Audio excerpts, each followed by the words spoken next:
Salut à tous les amis, c'est Zidrax, j'espère que vous allez bien et bienvenue pour une toute nouvelle vidéo sur ma chaîne YouTube.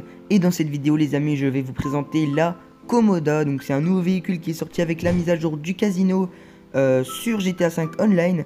Donc vous allez voir, c'est vraiment un véhicule magnifique. Et pour une petite anecdote, je l'ai eu gratuitement à la roulette du casino. Donc franchement, je suis super content et je ne redoute pas du tout d'avoir ce véhicule car il est vraiment super.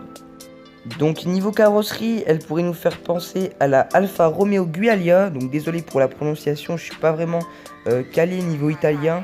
Mais voilà, c'est une Alfa Romeo et franchement la copie est super bien faite. Pour ma part, je trouve que l'intérieur est un petit peu trop classique pour le prix de ce véhicule.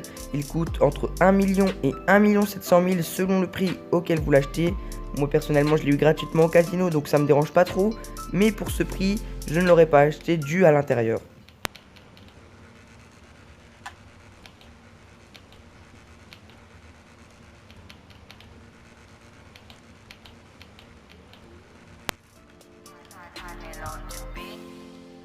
Au niveau du bruit de ce véhicule, au niveau des pots d'échappement, franchement on va pas s'en plaindre. Les bruits des pots d'échappement et du moteur sont vraiment bien foutus, ils se sont vraiment fait chier à faire des bruits stylés pour les nouveaux véhicules. Parce que c'est vrai que sur GTA les bruits des voitures sont similaires des unes aux autres.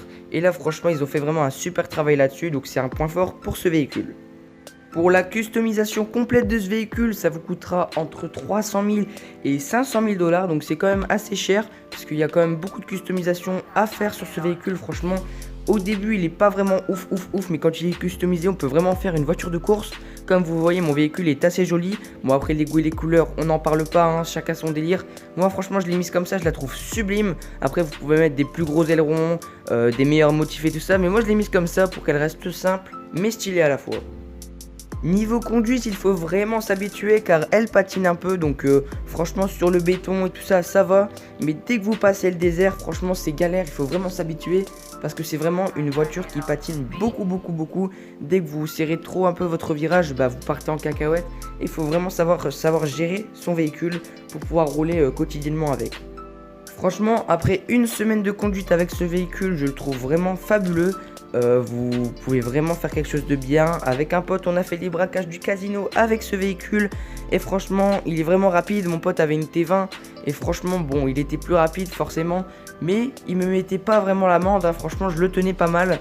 Et des fois, en descente, j'avais plutôt l'impression de le rattraper. Donc franchement, c'est un véhicule très rapide et très puissant. Et pour les braquages de casino, c'est vraiment super bien. Donc pour mon point de vue, je trouve que les véhicules du casino sont assez chers. Mais franchement, celui-là, je vous conseille de l'acheter. Franchement, si vous avez 2 millions de $ à dépenser, achetez-la. Donc ça vous coûtera à peu près 2 millions si vous l'achetez et que vous la customisez à fond. Franchement, c'est un très bon véhicule pour drifter, pour rouler vite sur le béton. Si vous voulez vous amuser dans le désert, à drifter, à faire des donuts, etc. Franchement, c'est un super véhicule, je vous le conseille fortement.